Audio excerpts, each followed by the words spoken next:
Thank you so much for joining us today and coming my in on your Saturday. Thank you. I've been in Yuma all day. It's just been wonderful here. Thank you so much. All right, well, I'm going to start with my first question. Why did you decide to run for Senate? You know, I'm in the House of Representatives right now. This is my third term, and I have a vision for Arizona of building a strong, diverse, stable economy. It's still all about jobs and making sure people have the work that they need. And my opponent, John McCain, is just a prime example of the dysfunction, out of touch establishment in Washington. And it's time to give Arizonans a real choice. So I'm out there, listening to working families who are struggling to put their children through school because it's expensive. I'm out there listening to veterans, and they've already served our country, and yet they can't get the benefits that they need. And I'm out there listening to people, dreamers, people who want comprehensive immigration reform. So this morning I started my day doing a tour of some farms in this area, and it was really impressed upon me how important it is that we get comprehensive immigration reform that includes the DREAM Act. Okay, so, well, including immigration, what are some other platforms that you stand for?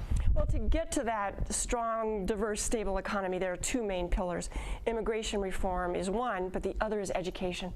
So we just went through a period of seeing education cut, slashed more than ever in our history.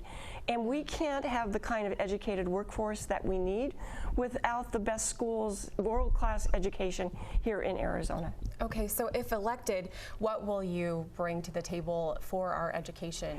Well, Arizona depends on federal dollars, and we are missing out on some important infrastructure and transportation funds, education funds, because our senators don't ask for them, and we need that. Arizona is unique in that over 80% of the land is public land, and we still fund education based on private property tax. So there are a lot of programs that depend on the federal dollars, like Head Start. I can really hear the passion in your voice, but what are some specific things that you've seen that have kind of, are the driving force of that passion? Well, still high levels of poverty all over Arizona, still people struggling to make ends meet. One of the toughest things I see is when I go to the food kitchens and I see young working families with children. They're working and yet they can't feed their families. So I'm trying to raise the minimum wage and also trying to find those good 21st century jobs that we're going to need with an educated workforce. It's very true. It seems that most people are in debt with school loans. They pay all that money to go to school, and then they become what is known as the working poor. That's right. Yeah. I'm very much a proponent of doing something about high interest rates for student loans, and also making education affordable. So I hear from a lot of working families who value education, but they're really struggling to put their children through school. I know that John McCain is running for his 6th term. So what can you bring to the table that he can't? Well, again, going all over the state of Arizona and hear from so many people who say, look, I respect John McCain's service, but it's time for a change.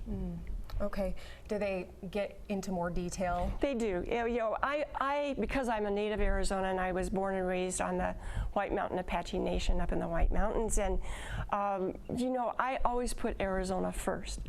But one of the things people always tell me too is they want representatives, senators who can work together. And so one of the interesting stories that comes out of Washington is that Congressman Gosar and I actually work together. So he's a Republican, I'm a Democrat, right. And yet we've put that behind us and we work to get things done. So people want, so many of these issues are not partisan, so they want bipartisan solutions, people who can work together and also solve the problems. And that's so much of what I hear down here in Yuma. People work together. Well, it is mostly a red state, Arizona, so what can you tell all of those people that normally vote for the Republican Party why they should vote for you? Well, because I put Arizona first. I learned those Arizona values of respect and civility. I learned the value of $1 working in my dad's general store, the opportunities and hard work working in my mother's family's ranch. And I took those values to Washington, to Congress, and I don't play partisan games. I'm there to get things done, and my record shows that. All right. Well, that's going to wrap up this interview. Thank you so much for your time. Thank you so very nice much. to meet you. Thank you.